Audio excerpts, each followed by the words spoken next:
आज हम इस वीडियो में ऐसे 11 कारणों के बारे में बात करने वाले हैं कि कुंती पुत्र कर्ण को क्यों माना जाता है सर्वश्रेष्ठ योद्धा। महाभारत में एक से एक योद्धा थे।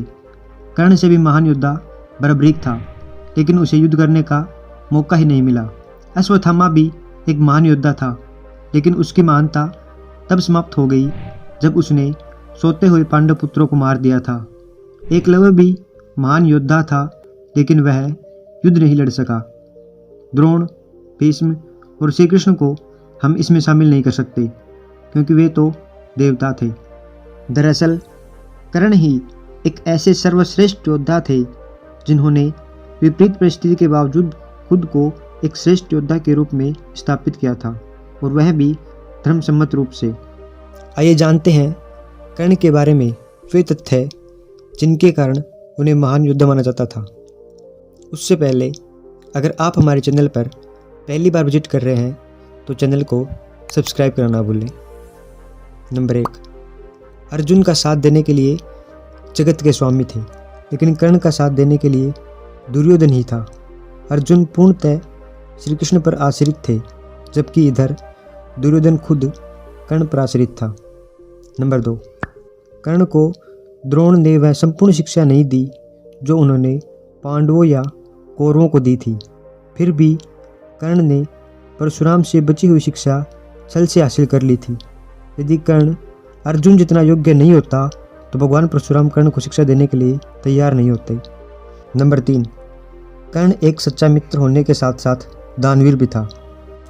स्वयं भगवान कृष्ण इस बात की पुष्टि करते हैं कि कर्ण से बड़ा कोई दानी नहीं था। कर्ण जब यह जान गया कि मेरी माता कौन है और मेरे भाई कौन है, तब भी उसने मित्रता का धर्म निभाया।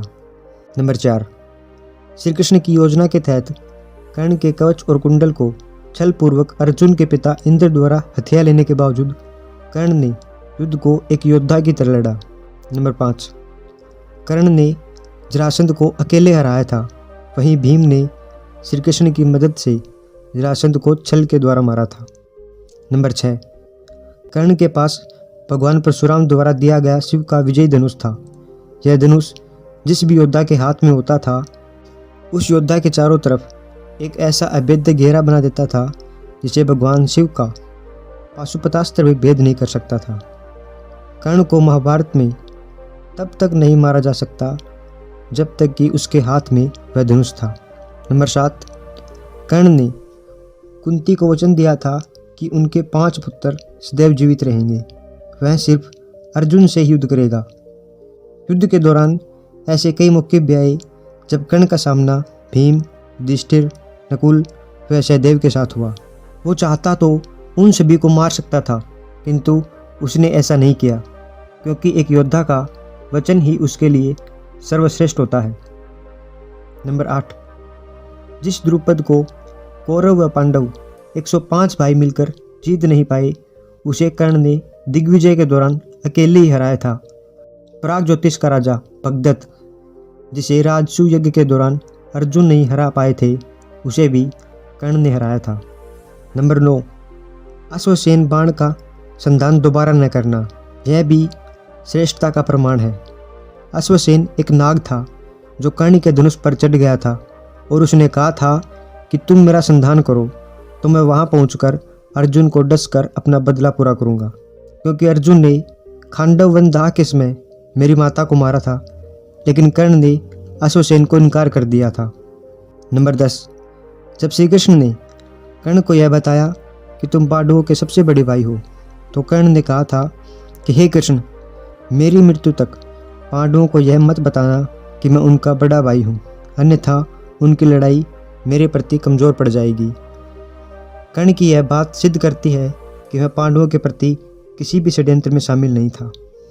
नंबर 11, महाभारत के एक प्रसंगानुसार जब कर्ण के बाणों के प्रहार से अर्जुन का रथ कुछ इंच पीछे चला जाता है और कृष्ण उसकी प्रशंसा करते हैं, तब अर्जुन कहता है कि मेरे बाणों से कर्ण का रथ कई गज पीछे चला गया, तब भी आपने मेरी प्रशंसा नहीं की। अर्जुन की इस बात पर भगवान श्री कृष्ण कहते हैं कि कर्ण के रथ पर कर्ण और महाराज चल ले बैठे हैं, परंतु तुम्हारे रथ पर मैं यानी नारायण और महावीर हनुमान बैठे हैं, तब भी कर्ण ने तुम्हारा रथ पीछे धकेल दिया। सोचो यदि महावीर हनुमान नहीं होते तो क्या होता। इस प्रकार कर्ण को महाभारत का सर्वश्रेष्ठ योद्धा माना जा सकता है। आपकी क्या राय है? अर्जुन और कर्ण में से कौन सर्वश्रेष्ठ योद्धा था? कमेंट करके ज़रूर बताना। अगर वीडियो अच्छी लगी हो तो चैनल को सब्सक्राइब करना ना भूलें, ताकि आगे आने वाली वीडियो का नोटिफिकेशन सबसे पहले आपके पास पहुंच सके। धन्यवाद।